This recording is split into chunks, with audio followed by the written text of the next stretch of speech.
That was a long time gestating. I've wanted to do something there for a long time. And Steve Sauer, my manager, helped facilitate it because he's Steve Carell's manager. And I observed the show extensively, spent a lot of time there, talked to a lot of people.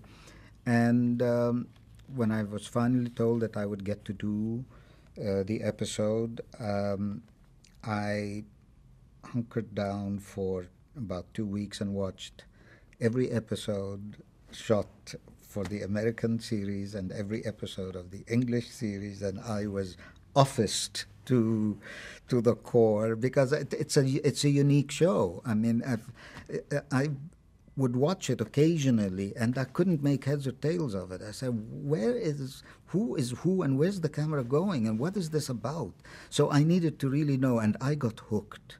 I got hooked on that show. I was affected by the characters, by the people, by the storylines, the humor, and I loved the language visually, that the cameras were characters in addition to all the speaking characters. So by the time I went in, I was very eager to do it. I was sent the script, and I loved it. It was called The Dinner Party. It was a wonderful, wonderful script, which ended up winning an Emmy. And we started preparing, went to the reading, and the day the day we were to start shooting, the writer's strike began.